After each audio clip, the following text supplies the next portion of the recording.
बंदर आया नहीं, सुबह सुबह का मामला है, सूर्योदय हुआ नहीं कि कोई पथिक आया हो। इसने कौन ऐसा आकर के सुबह सुबह हम लोगों का वस्त्र गायब कर दिया। दूसरी एक गोपी कहती है कि ये नंद का जो लाला है, यही घर घर जो बंदर बना फिरता है, वो यहां भी आ गया होगा। तब तक तीसरी गोपी ने देख लिया, हाँ हाँ भैंस तुम सही कह रही थी, देखो वृक्ष पर बैठा है। तो सारी गोपियां दौड़ करके फिर जल में प्रवेश कर गई और वहीं से हाथ जोड़ करके माधव को निवेदन कर रही हैं कि श्याम सुंदर ते वास्यास्य करवामी तवोदितम। हे श्याम सुंदर, हम लोग आपकी तो दासी हैं और आप ही को प्राप्त करने के लिए हम ये व्रत कर रहे हैं। तो भगवान ने कहा ये जरूरी है कि तुम नग्न स्नान करोगे तभी हम प्रसन्न हो जाएंगे। तुम्हें नहीं लगता है कि जल के अधिष्ठात्र देवता वरुण देवता का अपमान हो जाएगा? गोपियों ने कहा माधव हमें नहीं मालूम था कि ऐसा अपराध हमसे बन जाएगा। हम तो ये जान करके कार्य नहीं कर रहे थे, वो तो अनायास बन रहा था, हम इसी को भक्ति समझ रहे थे। दिल मेरा दीवाना बता क्या करे, सांवरे तुझको पाना बता क्या करे, सांवरे तुझको पाना बता क्या करे। दिल मेरा दीवाना, दिल मेरा दीवाना बता क्या करे, सांवरे तुझको पाना बता क्या करे, सांवरे तुझको पाना बता क्या करे।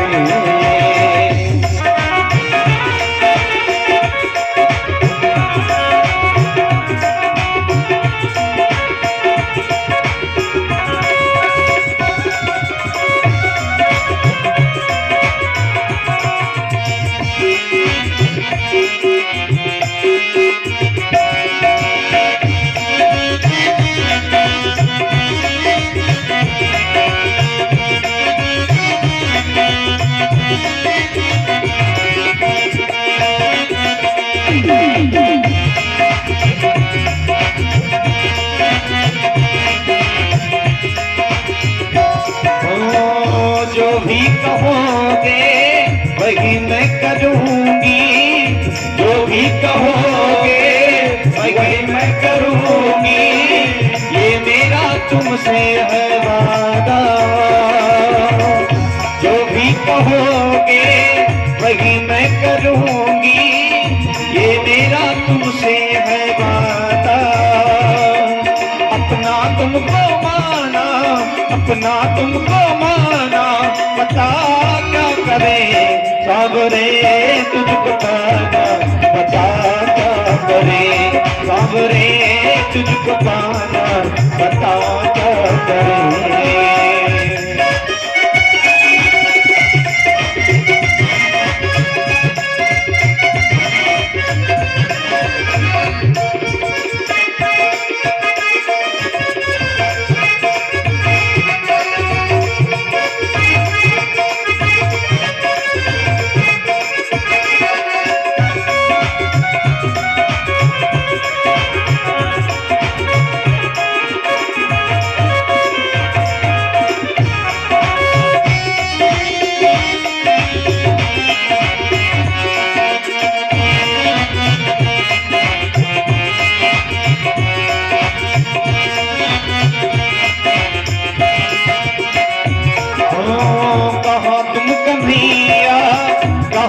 कन्हैया कहाँ तुम कन्हैया, कहाँ मैं कन्हैया, कोई भी मेल नहीं है।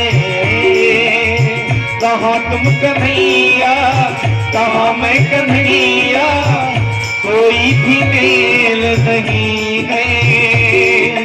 लेकिन दिल ना माने, लेकिन दिल ना माने बता क्या करे, सांवरे तुझको पाना बता क्या करे, सांवरे तुझको पाना बता क्या करे। दिल मेरा दीवाना, दिल मेरा दीवाना बता क्या करे, सांवरे तुझको पाना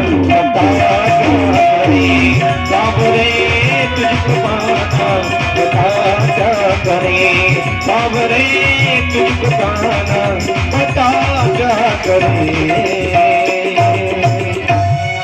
प्रेम से बोल भक्त वत्सल भगवान की जय। सारी गोप कन्याओं को माधव ने समझाया कि यही तो तुम्हारा भ्रम है।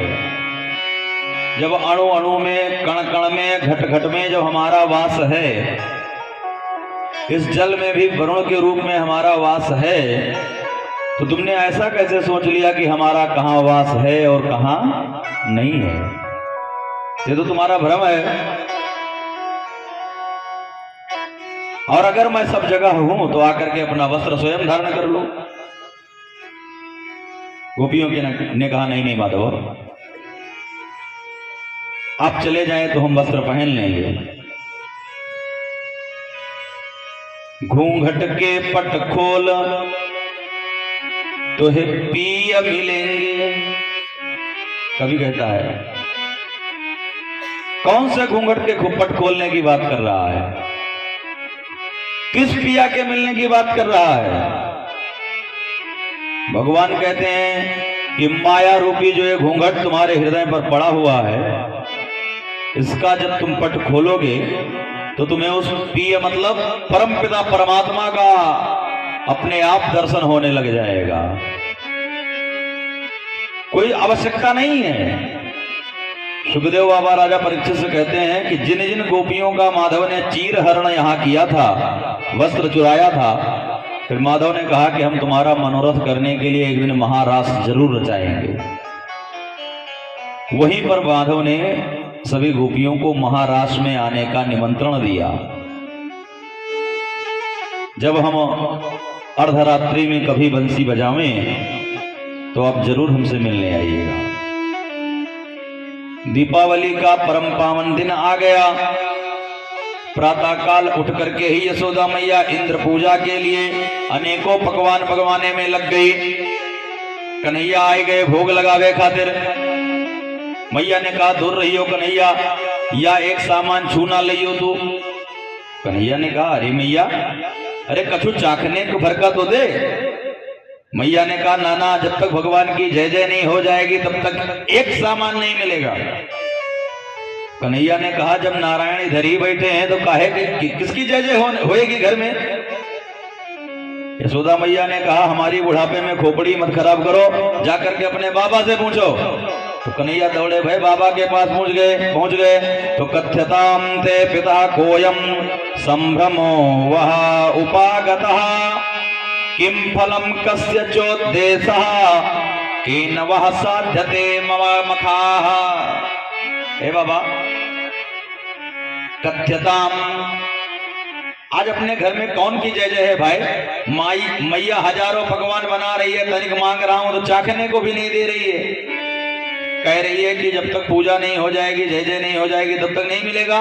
तो नंद बाबा बोल पड़े परजन्यो भगवान इंद्रो मेघास्तत्मास्तमूर्तयाः ते भिवन्ति भूतानां प्रीणनम जीविनम पया। परजन्यो भगवान इंद्रो, स्पष्ट कह दिया। अरे कन्हैया, हम लोग दीपावली के दिन भगवान इंद्र की पूजा किया करें। अरे भाई, उनके अंडर में है मेघ लोग। जब इंद्र हम लोगों के ऊपर प्रसन्न हो जाते हैं तो खूब अच्छी वर्षा कराते हैं। खूब जब बारिश होती है तो उससे घास फूस पशु और क्या कहते हैं हमारी खेती बाड़ी सब हरी भरी रहती है, तो उससे गैयाओं को चरने में भी आराम रहता है और हमारी फसल भी अच्छी पैदा होती है। कन्हैया बोल पड़े कि इसका मतलब अगर आप लोग पूजा नहीं करोगे तो इंद्र पानी नहीं बरसाएंगे? अरे बाबा, हम तो ये जानते हैं कि ये इंद्र का पानी बरसाना कर्म है, इंद्र को तो पानी बरसाना ही पड़ेगा। ए बाबा, अगर क्या हम ये कह रहे हैं कि आधे ब्रजवासी इंद्र की पूजा करें अब आधे ब्रजवासी इंद्र की पूजा ना करें, तो क्या आधे ब्रजवासियों के खेत में पानी बरसेगा और आधे के खेत में पानी नहीं बरसेगा? नंद बाबा ने कन्हैया तू नेक सा भैया छोरा है और बातें ऐसी करे कि हम बुढ़े की भी खोपड़ी उलट पलट हो जाए। अरे तुम्हारे हृदय में क्या है वो तुम बताओ स्पष्ट। और ये ऐसी बातें क्यों कर रहे हो भाई? तब कन्हैया ने कहा कर्मणा जायते जंतु कर्मणैव विलीयते सुखम दुखम भयम क्षेमम कर्मणाया विदित्यते।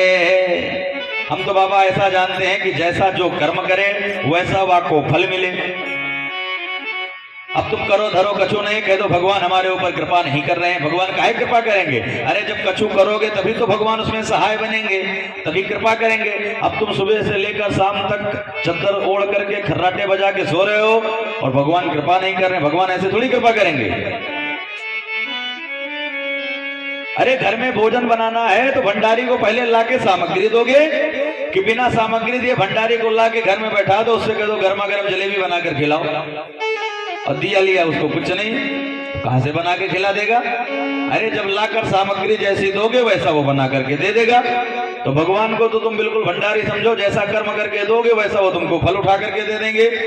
अब तुम करो धरो कछु नहीं और खाली फल ही फल मांग रहे हो तो कैसे मिल जाएगा? बाबा हम तो कहते हैं कि आप इंद्र की पूजा करना छोड़ दीजिए, आप जैसा कर्म कर रहे हैं वैसा आपको फल मिल रहा है, तो किसकी पूजा करें? तो कन्हैया कहते हैं गो विप्रहन लपर्वतान। हम तो देख रहे हैं कि पृथ्वी पर गो गाय माता, विप्र ब्राह्मण देवता, ये सब चलते फिरते देवता है। पर्वत जो विशाल काय प्रगपत है हमारे गोवर्धन नाथ है, यही तो हमारे देवता हैं। जो अग्नि है यही हमारे प्रत्यक्ष देवता हैं। गो विप्रानल देवतान, यही हमारे प्रत्यक्ष देवता है महाराज। और आप कह रहे हो कि इंद्र की पूजा करें। इंद्र को देखा आपने? कभी नहीं। अग्नि दिखती है, गाय दिखती है, पर्वत दिखते हैं, ब्राह्मण दिखते हैं, इनकी पूजा करो महाराज। तो नंद बाबा ने कहा भाई इतने दिन से हम पूजा कर रहे हैं उस इंद्र की, एक बार हम तुम्हारे कहने पर हम तुम्हारे गोवर्धन नाथ की भी पूजा करेंगे। ठीक है महाराज, क्या चाहिए तुम्हें सामग्री में पूजन की? तो भगवान ने कहा कछु पूजन सामग्री तो की विशेष आवश्यकता नहीं है, लेकिन हाँ ये ध्यान रहे महाराज कि खाने पीने की सामग्री गोवर्धन नाथ में कछु कमी नहीं होनी चाहिए। नंद बाबा ने कहा भगवान का दिया हुआ सब कुछ है महाराज, और हजारों पकवान बन रहे हैं, तो उन पकवानों को किया क्या जाएगा? सबको लेकर चलते हैं गोवर्धन नाथ की पूजा करते हैं। तो नंद बाबा ने ब्रज में दुहाई लगा दी कि हम लोग इंद्र की पूजा ना करके सबके घर में जो है पूरी सब्जी पराठा अकौड़ी पकौड़ी मंगोड़ी जलेबी खस्ता है पेड़ा लड्डू बर्फी मिठाई इमरती जो कुछ भी बना है सब लेकर के गोवर्धन नाथ सीधे पहुंच जाओ। सारे ब्रजवासी लेकर के सारी सामग्री सारे ब्रजवासी गोवर्धन नाथ की तलहटी में पहुंच गए। कैसे होगी महाराज इनकी पूजन? नंद बाबा ने कहा कैसे होगा इनका पूजन? भगवान ने कहा हम खड़े हैं जो पुजारी, हम बताएंगे कैसे होगा पूजन। ला करके पहले इनको स्नान कराओ। अब भैया सारे ब्रजवासी ला करके यमुना जल भर भर करके जब उसकी माथे पर ऊपर शीर्ष में छोड़ना प्रारंभ किया, हजारों कलश जल पटक दिए। ब्रजवासी थक गए, हार गए, बैठ गए। अरे कन्हैया भाई इतना बड़ा तुहार देवता है, 7 कोस का पूरा, हजारों कलश जल इसके ऊपर पटक दिए, अभी इसकी याकी मोछों नहीं गीली हुई। अरे पूरा शरीर नहाने में तो हमें 4, 6, 10 दिन लग जाएंगे। भगवान ने कहा अरे भाई हमारे देवता की पूजा कर रहे हो तो उसी से हाथ जोड़ करके प्रार्थना करो, वही कछु प्रबंध करोगे। सब ब्रजवासी हाथ जोड़ करके जैसे ही ध्यान किया गोवर्धननाथ का, सो गोवर्धननाथ की वही मानसी गंगा प्रकट हो गई। प्रेम से बोल गंगे मैया की। मानसी गंगा प्रकट हो गई, हर हर गंगे। सारे ब्रजवासी कलश का जल उलट वही गंगा जी से भरे और तुरंत गोवर्धननाथ को स्नान कराने लग गए। भगवान ने कहा हाँ अब तनिक इनको चंदन लगाओ। चंदन लगाया, अच्छा चढ़ाया। तुरंत भगवान ने कहा अब इनको भोग लगाओ। अब क्या था महाराज, जो ब्रजवासी लेकर आए थे सब भगवान गोवर्धननाथ के आगे भोग लगाने लग गए। और गोवर्धननाथ कन्हैया तो एक वेश में वही सबके सामने खड़े रह गए और दूसरा स्वरूप धारण करके गोवर्धननाथ के रूप में खड़े हो गए। लाभ ब्रजवासियों भोग। नंद बाबा तो चकरा गए, सारे ब्रजवासी घबरा गए। अरे वाह, इंद्र की पूजा करते हैं भय हमें हजारों वर्ष बीत गए और दाढ़ी के ने आज तक दर्शन नहीं दिया, और आज इन गोवर्धन नाथ के चरणों में आए, इसने तुरंत दर्शन दे दिया। अब कछु चीज की कोई कमी नहीं रहनी चाहिए। अब क्या था महाराज, जैसे ही ब्रजवासी भोग देते हैं गोवर्धन नाथ सब समेटते चले जा रहे हैं। मधुमंगल ने आकर के कन्हैया के कान में कहा, भाई तुम्हारा देवता कितने दिन का भूखा है, भाई जो आ रहा है सब निपटाया जा रहा है। अरे कछु हम लोगों के लिए भी प्रसादी छोड़ेगा कि नहीं छोड़ेगा? तो भगवान ने कहा, सब चुप रहो, बिल्कुल सबको प्रसादी मिलेगी। यशोदा मैया दौड़ करके आई कन्हैया के पास, कन्हैया हमें तुम्हारी सूरत और तेरे देवता की सूरत एक जैसी मालूम चले। कन्हैया ने कहा कि मैया, जिस गैया का दूध हम पिए वही गैया का दूध हम अपने देवता को पिलावें। जब गैया का दूध एक सा पिएंगे तो चेहरा नहीं एक जैसा हो जाएगा। यशोदा मैया ने कहा, हाँ कन्हैया तूने एकदम बात सही कही है। अब तेरा स्वरूप तेरे देवता से मिलता जुलता है तो कछु चीज की कोई कमी नहीं रहनी चाहिए। अब हमसे बताओ क्या कमी है? कन्हैया ने कहा, मैया एक कमी है अभी। क्या? हमारे देवता को परिक्रमा लगाने में बड़ा आनंद आता है, एक परिक्रमा होने चाहिए हमारे देवता की। सो यशोदा मैया को आगे करके कन्हैया भी साथ में दौड़ पड़े और सारे ब्रजवासी सहित यशोदा मैया स्वयं, कन्हैया स्वयं गोवर्धन नाथ की परिक्रमा लगाने लगे, गोवर्धन नाथ जी को प्रणाम करने लगे। मैं तो गोवर्धन को जाऊं मेरे वीर नामाने मेरे मन का, मैं तो गोवर्धन को जाऊं मेरे वीर नहीं माने मेरो मनवा, नहीं माने मेरो मनवा सखी, नहीं माने मेरो मनवा, नहीं माने मेरो मनवा सखेरी, नहीं माने मेरो कनवा। मैं तो गोवर्धन को जाऊं मेरे वीर ना माने मेरो मनवा, गोवर्धन को जाऊं मेरे वीर नहीं माने मेरो मनवा।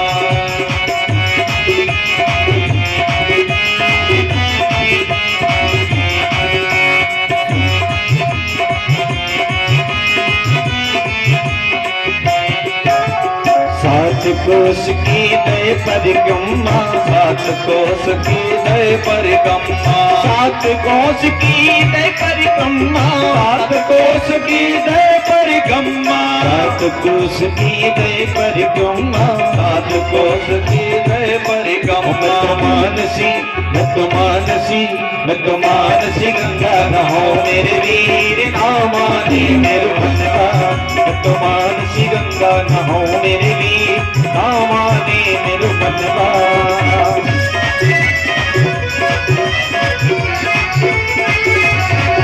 गोवर्धन नाथ की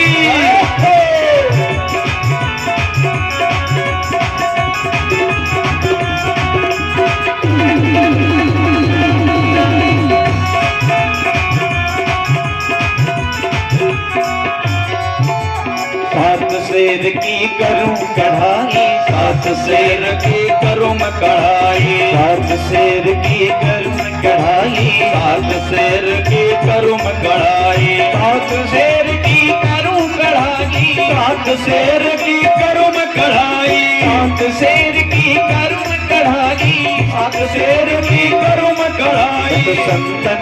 मैं तो संतन न्योत जियाऊं मेरे वीर ना माने मेरो मनवा, मैं तो संतन न्योत जियाऊं मेरे वीर ना माने मेरो मनवा।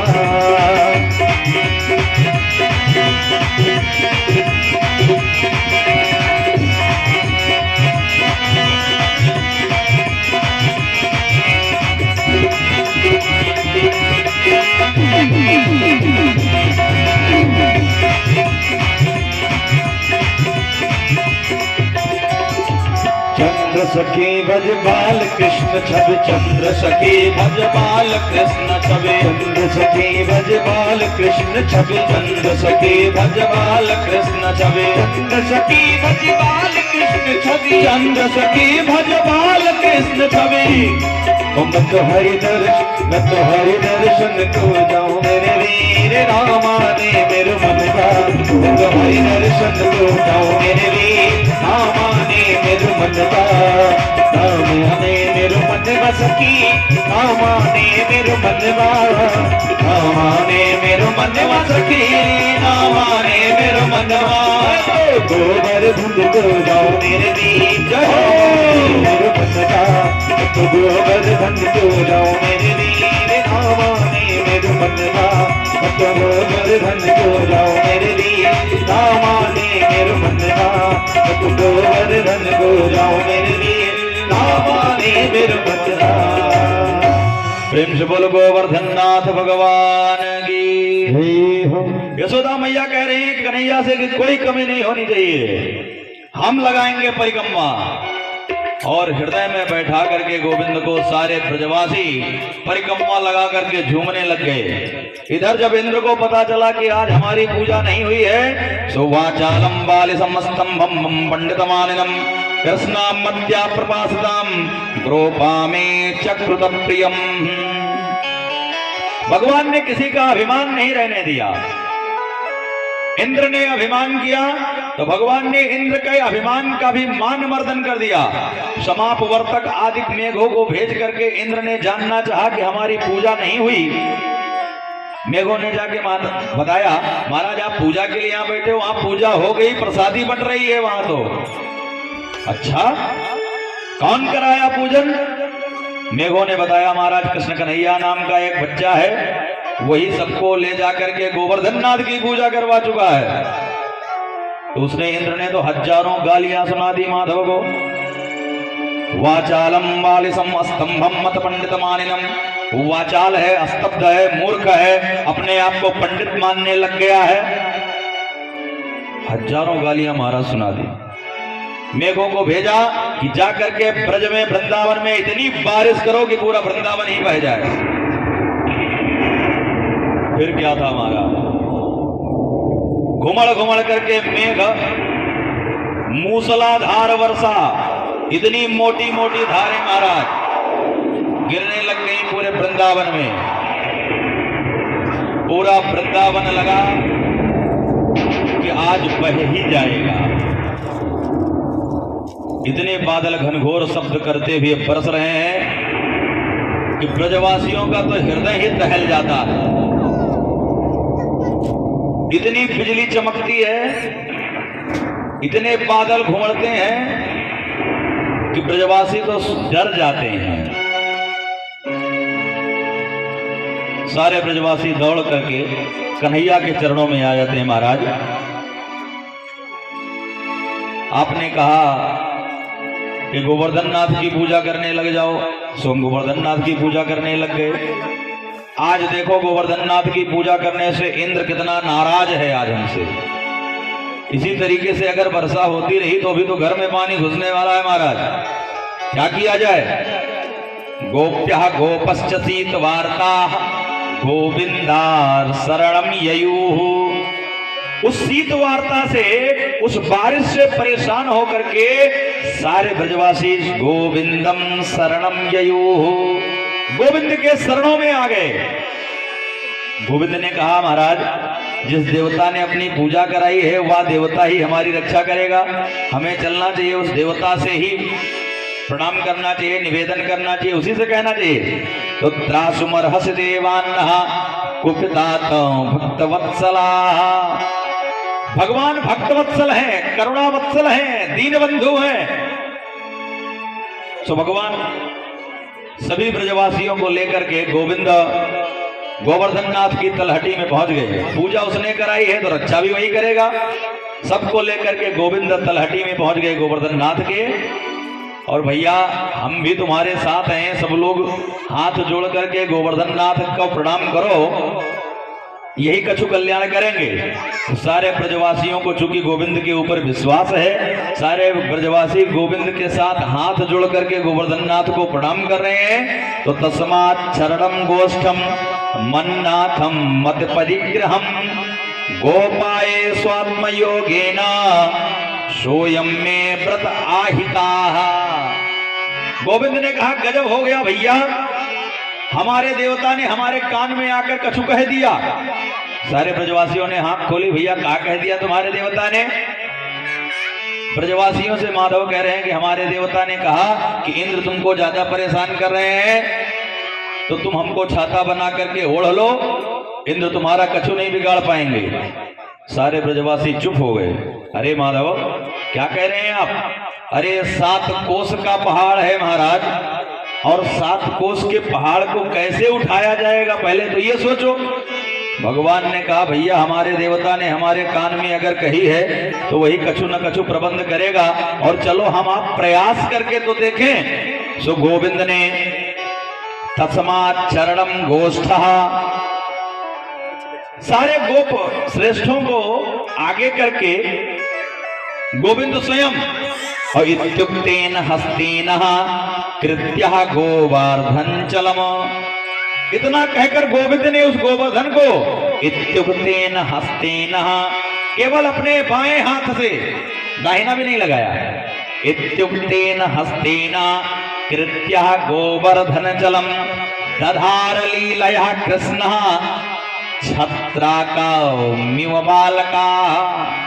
जैसे बालक खेल ही खेल में छत्राक यहाँ पर सुखदेव बाबा ने राजा परीक्षित को कहा कि छत्राक शब्द का और अगर हम लौकिक भाषा में आपको समझाएं तो आपने देखा होगा जो एक कुकुर मुत्ता होता है उसको छत्राक कहते हैं, संस्कृत शब्द है छत्राक। छतरी जैसा दिखता तो है लेकिन छतरी है नहीं वो। जैसे खेल खेल में बालक छत्राक उठा करके ओढ़ लेता है, वैसे ही इत्युक्तेन हस्तेन, माधव ने बहुत आसानी से उस 7 कोस के गोवर्धन को 7 वर्ष की अवस्था में माधव 7 दिन तक लेकर के अपने बाएं हाथ के सबसे छोटी उंगली पर खड़े रह गए। सारे ब्रजवासियों को माधव ने कहा आ जाओ इसी के अंदर। सारे ब्रजवासियों को उसी के नीचे, गोवर्धन नाथ के नीचे ही रोक लिया माधव ने। जब तक इंद्र बारिश कर रहे हैं, वर्षा कर रहे हैं, तब तक सब लोग यहीं रहेंगे। ब्रजवासियों को लेकर माधव सुरक्षित, जो सामग्री आवश्यक हो वो भी यहीं ले आओ, यहीं बनेगा, यहीं खाया जाएगा। जो अन्य जो ब्रजवासी हैं वो सब लाठी डंडा, कोई कंधा लगाकर सब खड़े हैं। सारे ब्रजवासियों को यही लगा है कि हम लोगों ने मिल करके ही ये पहाड़ उठा रखा है। सबको यही भ्रम है। उनका एक कंधा दर्द करने लग जाए तो दूसरा लगा लेते हैं, दूसरा दर्द करने लग जाए तो लाठी लगा लेते हैं। लाठी डंडा लगाए सारे ब्रजवासी खड़े हैं।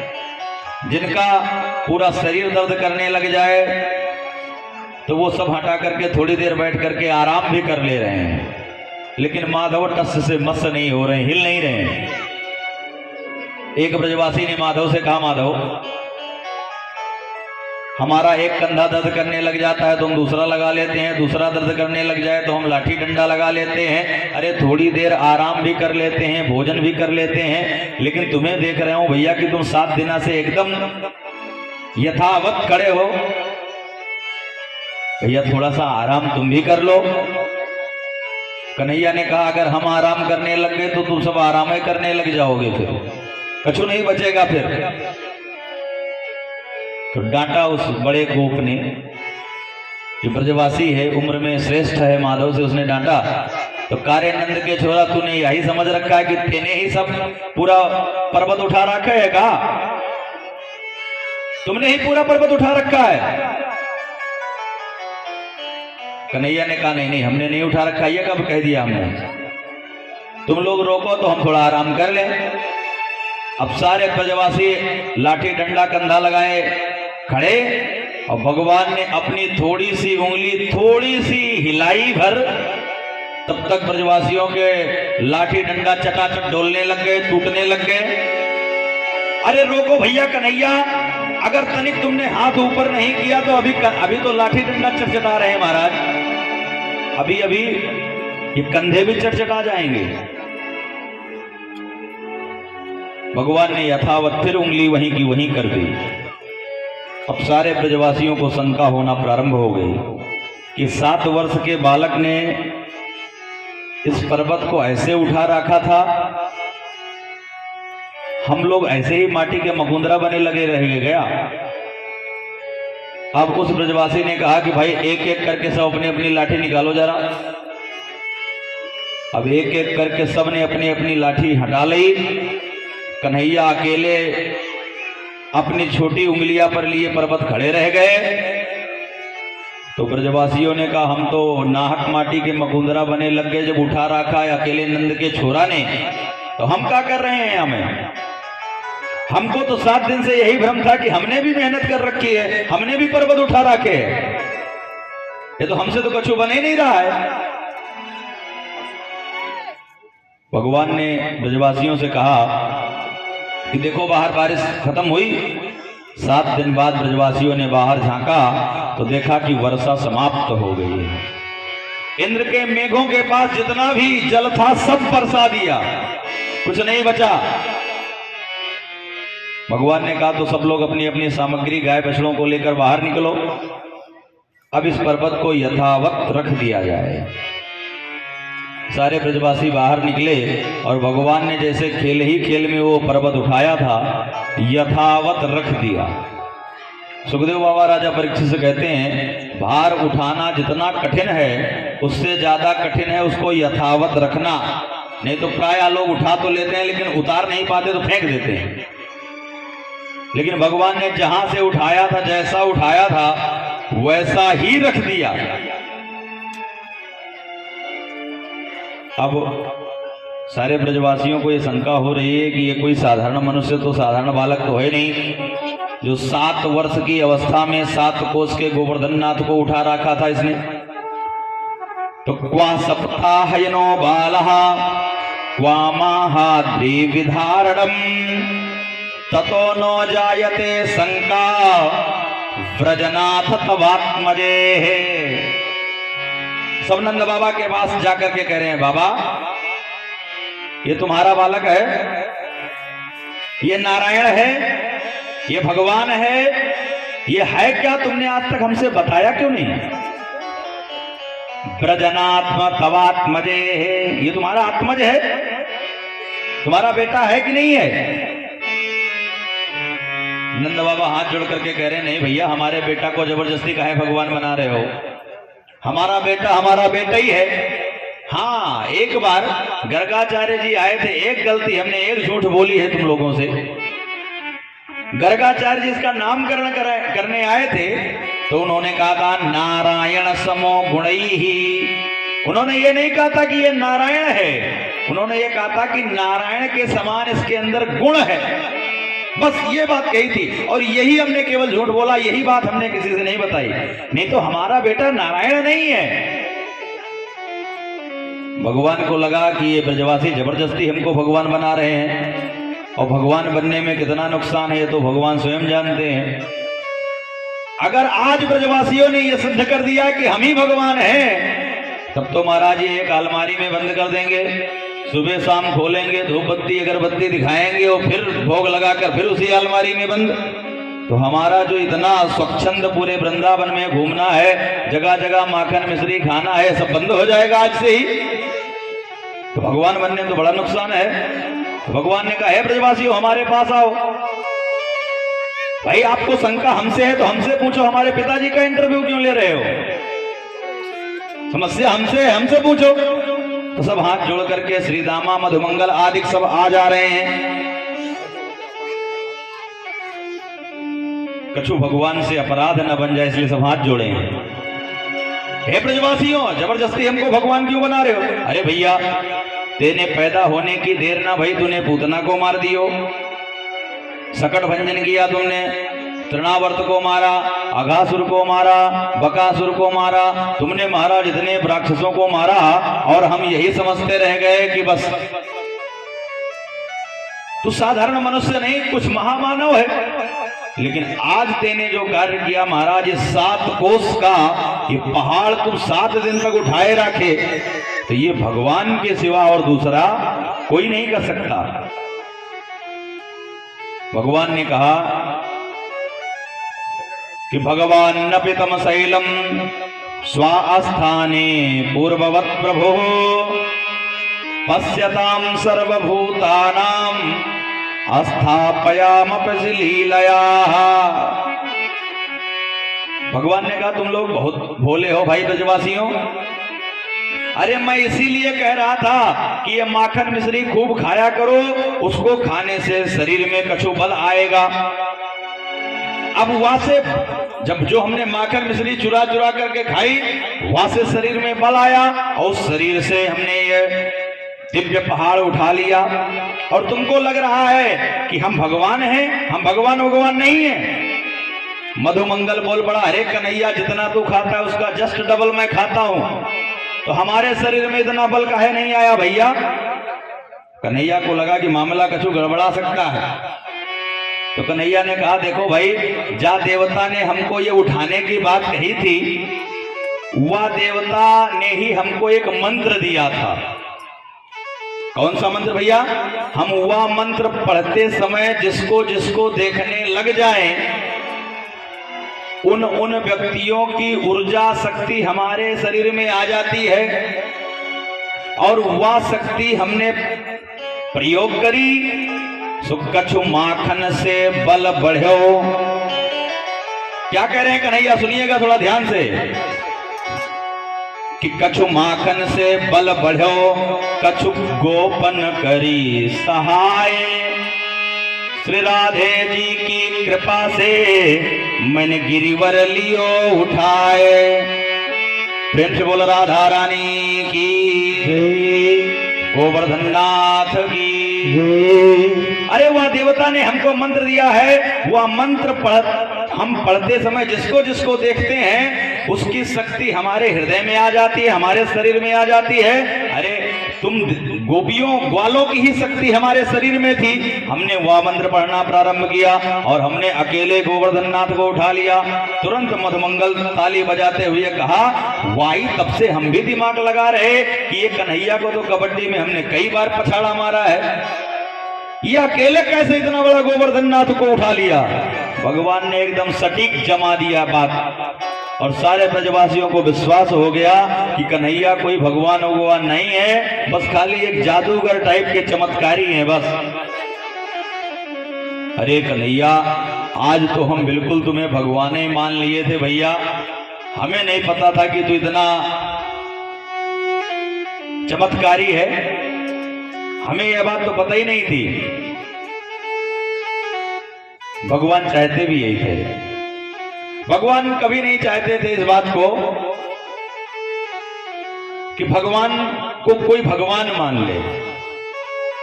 जो स्वयं विद्वान होगा वो कभी इस बात को नहीं चाहेगा कि हमको कोई विद्वान मान ले, क्योंकि वो तो विद्वान है ही है। नकली वाले प्रोडक्ट की पैकिंग बहुत जोरदार होती है, जो स्वयं में सुंदर है उसको मेकअप करने की क्या आवश्यकता है। अरे मेकअप तो वो करे जो सुंदर नहीं है। जो भगवान है ही है उसको भगवान कहलवाने की क्या आवश्यकता है। सारे ब्रजवासियों को भगवान ने जमा दिया कि हम भगवान नहीं है, तुम लोगों की ही शक्ति चुरा करके हम उठा करके गोवर्धन नाथ खड़े हो गए थे। कछु माखन से बल बढ़ो, जो माखन मिश्री रोज खा रहे हैं उसे से शरीर में कुछ बल आ गया। कछु गोपन करी सहाय, और कुछ आप लोगों की ही शक्ति मैंने चुरा ली। एक कन्हैया, अभी तक तो तू माखन चोर था भैया, अब तू हम लोगन की शक्ति और चुराने लग गया। सारे ब्रजवासी कहे भैया इससे सावधान रहना, ये माखन मिश्री तो चुराता था, आजकल ये शक्तियां भी चुराने लग गया है। अभी अभी इसने अपने मुंह से कहा है, कछु माखन से बल बढ़ो, कछु गोपन करी सहाय। श्री राधे जू की कृपा से मैंने गिरिवर लियो उठाए। ये तो भगवान की कृपा रही जो हमने उठा लिया, हमारे में इतनी शक्ति कहाँ है। एक दिन नंद बाबा का एकादशी का व्रत था। नंद बाबा भी एकादशी का निराहार व्रत रहते थे, जल भी पान नहीं करते थे, बिल्कुल निराजल। रात्रि में जागरण करते थे। रात्रि में, अब कलयुग में तो ऐसा कह पाना और संभव हो पाना बहुत कठिन है कि कोई निराजल एकादशी का व्रत रहे और रात्रि सोने का भी विधान नहीं है। तो एकादशी व्रत रहे उसको रात्रि में विश्राम नहीं करना चाहिए, उसको रात्रि में प्रभु के नाम का जागरण करना चाहिए, प्रातःकाल स्नान आदि करके दान करना चाहिए, ब्राह्मण को पहले जिमाना चाहिए तब स्वयं खाना चाहिए, स्वयं तब पाना चाहिए, ब्राह्मण को जिमाने के बाद। नंद बाबा एकादशी का व्रत निराहार निराजल रखते हैं और रात्रि में रात्रि जागरण के समय प्रभु नाम संकीर्तन कर रहे थे कि उनको भ्रम हो गया कि सुबह हो गई है, और अपने कुछ सहयोगियों को साथ में लेकर नंद बाबा यमुना के किनारे आ गए। तो सीधे यमुना हृदय में उन्होंने छलांग मार दी। छलांग मारते भये तो सहयोगियों ने देखा, लेकिन नंद बाबा निकले नहीं। जब बहुत देर तक घंटों बीत गए, महाराज बहुत आवाज लगाई, तब दौड़ करके जो सहयोगी थे उन्होंने कन्हैया को बताया कि कन्हैया तेरा बाबा नंद इस यमुना में तो कूदते भी हमने देखा है, लेकिन वो बाहर नहीं निकला। तो कन्हैया दौड़े दौड़े आए और कन्हैया ने सीधे यमुना हृदय में छलांग मारी। तो मारी तो छलांग यमुना हृदय में, कन्हैया सीधे प्रकट भय जाकर के वरुणलोक में। वरुणलोक में वरुण भगवान ने जब देखा कन्हैया को कि ये तो नारायण ही हैं, साक्षात मानव रूप धर के ढोल रहे हैं, अरे महाराज आपने आदेश दिया होता तो हम आपके दर्शन करने स्वयं वृंदावन आ गए होते, आपको यहाँ आने की क्या जरूरत थी। तो कन्हैया ने कहा हमारे बाबा स्नान करने निकले थे, अभी तक घर नहीं पहुंचे, उन्हीं को ढूंढते हुए हम आपके पास आ गए हैं। कहाँ है हमारे बाबा और यहाँ क्यों पकड़ कर लाए हो। वरुण ने कहा महाराज हमें हमारा भी कुछ नियम है, हमारी भी कोई व्यवस्था है, हम जलाशय में कब तक लोगों के पाप धोते रहें, हमें भी विश्राम करने का समय चाहिए महाराज। अब ब्रह्म मुहूर्त हुआ नहीं, प्रातः काल हुआ नहीं, आपके नंद बाबा हुए, अगर वो यमुना हृदय में छलांग मार दिए होंगे तो हमारे दूध पकड़ के लाए होंगे, अभी मिलवाते हैं आपके बाबा से। तो ऐसा शास्त्रों में मान्यता है कि रात्रि 10 बजे के बाद सुबह 4 बजे तक स्नान करने का विधान किसी भी ना नदियों में है ना किसी जलाशय में है। विशेष परिस्थितियों को छोड़ करके बाथरूम में भी स्नान करने का विधान नहीं है। कुछ लोग ये कहकर दाएं बाएं हो जाते हैं कि महाराज ये सब विधान नदी जलाशय के लिए है, हम तो बाथरूम में स्नान कर रहे हैं। तो विशेष परिस्थितियों को छोड़ करके कोई ऐसी आपत्ति विपत्ति ना आ जाए भगवान की कृपा से, बाकी स्नान करने का विधान रात्रि 10 बजे के बाद और सुबह 4 बजे तक। कुछ लोग ये उपलब्धि बताते हैं कि महाराज आज हमने 2 बजे रात में स्नान कर लिया था और बहुत माला जाप किया, आपने सब खंडन कर दिया, कुछ नहीं बचा। जब विधान ही नहीं है तो आप कैसे स्नान कर लोगे। ब्रह्म मुहूर्त में स्नान का विधान है। सो वरुण देवता ले जाकर के अपने सिंहासन पर माधव को बैठाए, नंद बाबा को ला करके मिलवाए और नंद बाबा को लेकर के वापस माधव वृंदावन आए। भगवान जब वापस आए वृंदावन तो नंद बाबा के सहयोगी जो नंद बाबा के उम्र के थे लोग, उन्होंने बड़ी हंसी उड़ाई। अरे बाबा जल में कितनी देर समाधि लगा लिए थे, जब बेटा गया मनाने तभी लौट कर आए। नंद बाबा की तो बुद्धि नहीं काम कर रही है, यहाँ लोग हंसी उड़ा रहे हैं। कहाँ चले गए थे बाबा, कहाँ बैठे वहां समाधि लगाए थे। नंद बाबा ने कहा भैया हम जैसे ही यमुना में कूदे, 2 चमकीले चमकीले देवता के समान गुण वाले लोग आए और उन्हें हमको पकड़ करके सीधे लेकर चले गए। पता नहीं कहाँ चले गए महाराज। ये डोलता भैया हमारा कन्हैया जाने कहाँ से वहां पहुंच गया। जिन सिपाहियों ने जिन दूतों ने हमको पकड़ करके जेल में बंद रखा था, उसके राजा उसके सरदार हमारे माधव के चरणों में लेट लेट कर दंडवत प्रणाम कर रहे थे और हमारा नन्हा सा कन्हैया उनको अपने नन्हे नन्हे हाथों से आशीर्वाद दे रहा था। बहुत अच्छा लग रहा था। सिंहासन पर ले जाकर के हमारे बालक को बैठाया और जैसे ही हमारे माधव ने कहा हम या के पिताजी हैं, तो सब हमको भी प्रणाम करने लग गए। इसकी बड़ी पहुंच है बहुत दूर तक, नंद बाबा कह रहे हैं।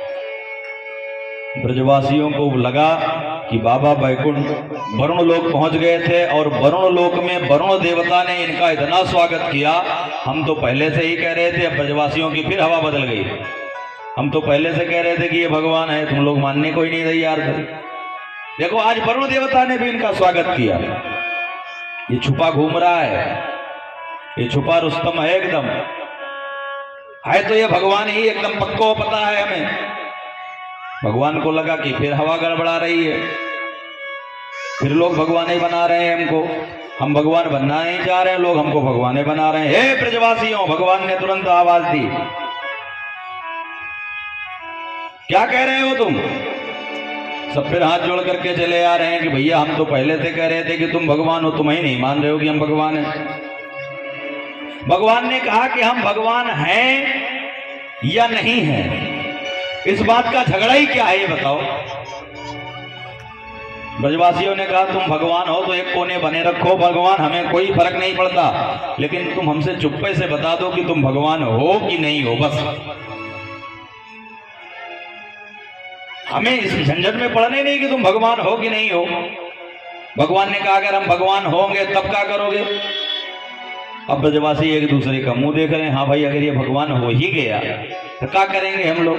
तो एक ब्रजवासी चतुर बुद्धिमान बोला अगर तुम भगवान हो तो भगवान बने रहो, हमें कोई दिक्कत नहीं, तुम तो ये दिखाओ कि तुम्हारा वैकुंठ कैसा है बस। तो भगवान ने कहा ये झगड़े आज से छोड़ो कि हम भगवान हैं कि नहीं, चलो हम तुम्हें दिखाते हैं वैकुंठ।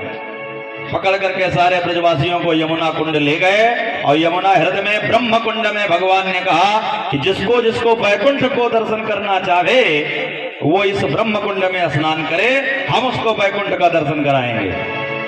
फिर क्या था महाराज, सारे वृंदावन वासियों ने उस ब्रह्म कुंड में स्नान करने के लिए छलांग लगा दिया। सब ब्रजवासी कह रहे हैं आज तो हमारा मानो जीवन ही धन्य हो गया।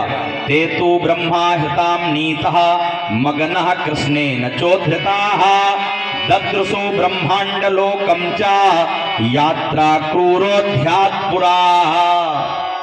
जो जो ब्रज उस ब्रह्म कुंड में स्नान के लिए डुबकी लगाए, वो डुबकी तो यहां लगाए वृंदावन में, वो निकले सीधे वैकुंठ। सब आपस में विचार कर रहे हैं कि काहो अपन कहां आ गए। दूसरा कह रहा है हमको तो लग रहा है यही वैकुंठ है। कन्हैया कह रहा था कि जो जो इसमें डुबकी लगाएगा सीधे वैकुंठ पहुंचेगा। तो हम लोग वैकुंठ आ गए, हाँ भैया वैकुंठ आ गए। अरे तो चलो देखा जाए कितना बड़ा वैकुंठ है। सब आपस में बतिया रहे हैं, तब तक आप किसी ने इशारा किया मौनस्ताभ्याम। अरे भाई इतना हल्ला ना करिए, मौन रहिए। तो सारे ब्रजवासी चुप हो गए। कोई आते जाते समय गैलरी में दिख जा रहा है, रास्ते में दिख जा रहा है, गली में दिख जा रहा है, सब ब्रजवासी उसको राम राम राम राम करने लग जा रहे हैं। कोई जवाब ही नहीं दे रहा है। ब्रजवासी आपस में कह रहे हैं भैया हम इनको राम राम कर रहे हैं और ये हमको जवाब ही नहीं दे रहे हैं। तो दूसरा ब्रजवासी उनका उत्तर भी देने लग जा रहा है, अरे भैया हर जगह की भाषा एक जैसी ना होवे। अरे कहीं पर राम राम चलता है तो कहीं पर राधे राधे, कहीं पर जय श्री राम है, कहीं पर नमस्ते, कहीं पर प्रणाम, कहीं पर हाय हाय है, कहीं पर बाय बाय। अलग अलग देश की अलग अलग भाषा हो वगैरह। तो हो सकता है इनको हमारी भाषा ना समझ में आ रही हो, इसलिए ये ऐसा कर रहे हैं। हाँ ये हो सकता है। तब तक एक ब्रजवासी चिल्ला उठा कि हमने अभी 4 हाथ वाले एक आदमी को देखा है। तो दूसरा उनको डांटते हुए बोला 4 हाथ वाले को देखा तो तू इतना उछल रहा है। अरे अभी हमने एक व्यक्ति को 4 मुख वाले को देखा, चतुर्मुख ब्रह्मा जी को। दूसरा बोला वाह तुम चतुर्मुख ब्रह्मा जी को ही देख के इतने उछल रहे हो। अरे हमने पंचानन त्रिपुरारी को देखा है, 5 सिर है महाराज।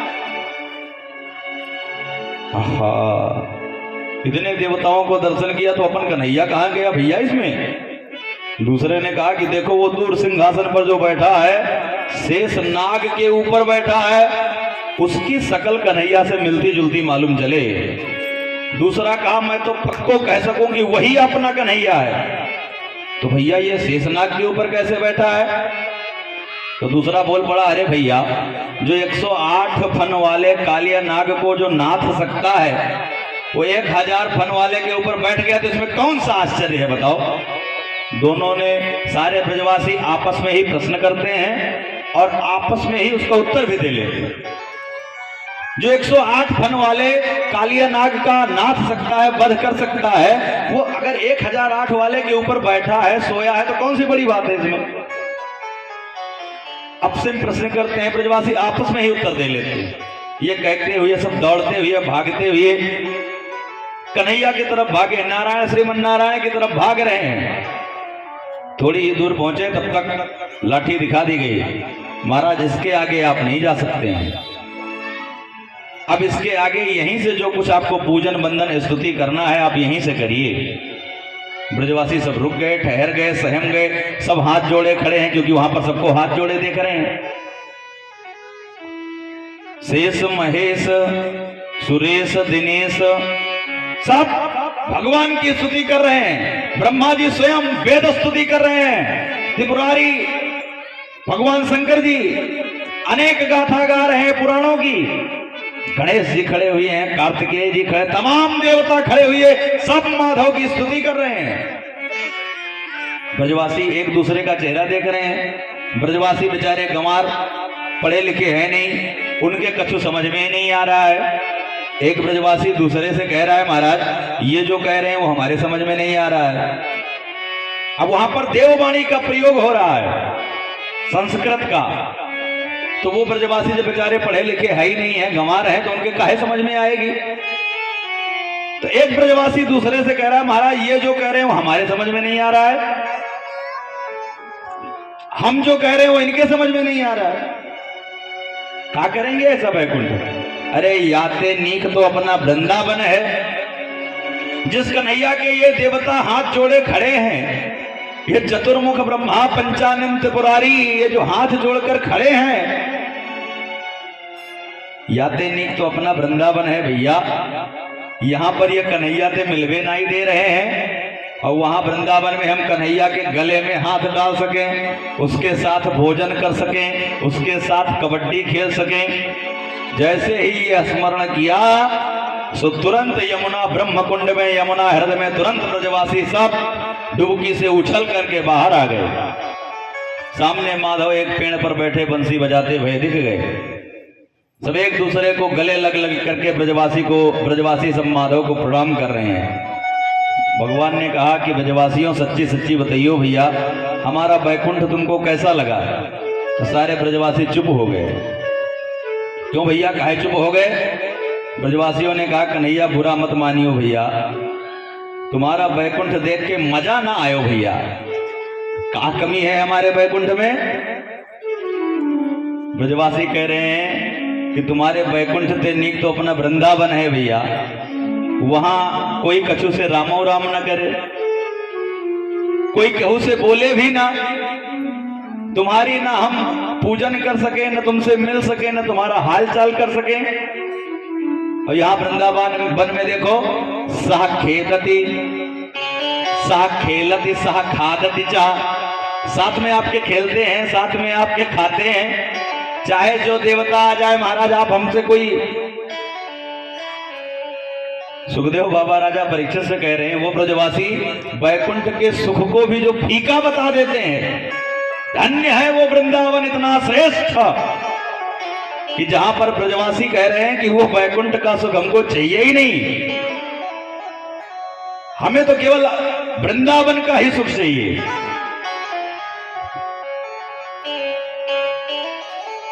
एक दिन अचानक माधव ने रात्रि में 12 बजे के बाद पूर्णिमा की तिथि पर भगवान नाम पिता रात्रि शरदोत्फुल्ल मल्लिका वीक्षम चरन्तु मनश्चक्रे योग माया मुपाश्रिता। पूर्णिमा की तिथि है, चंद्रमा अपनी पूर्ण कलाओं से युक्त है। हमारे माधव भी तो पूर्ण कलावतारी हैं। सो माधव का चंद्रमा से जैसे भेंट हुआ, सो भगवान नाम पिता रात्रि, शरद पूर्णिमा की रात्रि पर माधव ने ऐसी बंसी बजाई कि सारी गोपियों का मनश्चक्र ही हरण कर लिया। जो उनका चित्त था, उनका मन था, उसी का हरण कर लिया। भगवान नाम पिता रात्रि, आज भगवान के मन में कुछ करने की इच्छा हुई। शरदोत्फुल्ल मल्लिका, शरद पूर्णिमा का परम पावन दिन, और भगवान ने सोच लिया कि आज हमें कुछ ना कुछ गोपियों का मनोरथ सिद्ध करना पड़ेगा। सारी गोपियों ने जैसे वो बंसी सुनी, जिन जिन गोपियों का चीर हरण हो चुका था, भगवान ने उनको महारास में आने के लिए आमंत्रित किया था। भगवान की बंसी जैसे ही कान में पड़ी, मानो संदेशा आ गया। सुनिसम्य गीतम तदनंग वर्धनम वज्रस्त्रियम कृष्ण गृहीत मानसा। कृष्ण ने मानो उनका मन चुरा लिया। कृष्ण गृहीत मन को ग्रहण कर लिया। जब मन यहां पर आपका न रहे, शरीर से तो आप यहां बैठे रहो, और मन चला जाए आपका हजरतगंज टहलने, तो आपका ये श्रम एवं ही केवलम, केवल शरीर यहां रहने से आपकी कथा समझ में आएगी? कभी नहीं समझ में आएगी। इसलिए शरीर के साथ मन का रहना बहुत जरूरी है। तो शरीर तो गोपियों का घर परिवार के काम धंधों में लगा था, अभी काम निपटा रही थी गोपियां, और इतने में मन चला गया कृष्ण गृहीत मानसा। मन तो गोविंद चुरा ले गए। तो निसम्य गीतम तदनंग वर्धनम, जो जैसा कार्य गोपियां कर रही थी उसको वहीं का वहीं छोड़ दिया और सोच लिया कि जहां मन गया वहीं चलते हैं। नूतन जलधर रुचय गोपवधूटी दुकूल चौराय तस्मै कृष्णाय नमः संसार महीरूहस्य जीवजाय। जो जैसा, कुछ गोपियां अंगराग लगा रही थी, काजल लगा रही थी, तो एक आंख में काजल लगा और तब तक गोविंद की बंसी सुनाई पड़ गई, तो एक आंख में काजल लगाना भूल गई, ऐसे ही चली गई।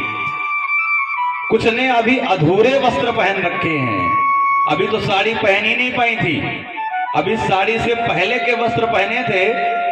तब तक गोविंद की बंसी कान में सुनाई पड़ी, तो सुखदेव बाबा कहते हैं वो अधूरे वस्त्र पहने ही चली गई।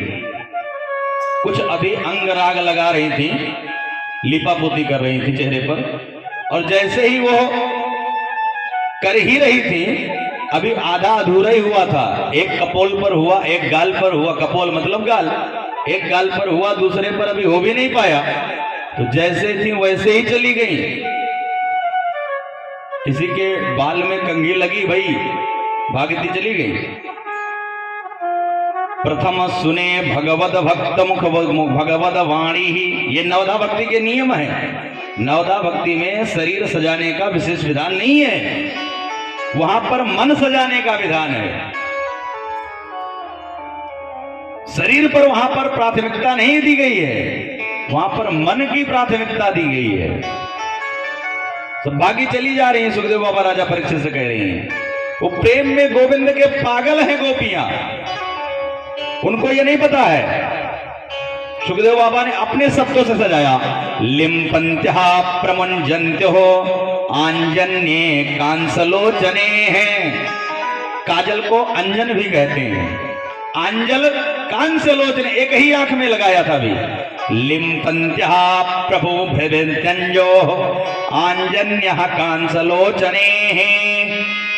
व्यस्तव्य वस्त्राभरणम, अधूरा वस्त्र, हमने अभी भी बताया ना, साड़ी पहनना था, अभी उससे पहले के ही वस्त्र पहने थे, तो साड़ी नहीं पहना।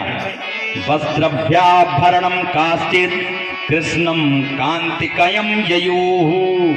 कृष्ण का ऐसा प्रेम हृदय में जगा कि भगवान ने ही तो मना किया था कि भाई अगर हर जगह मैं हूं तो फिर वस्त्र की क्या आवश्यकता है।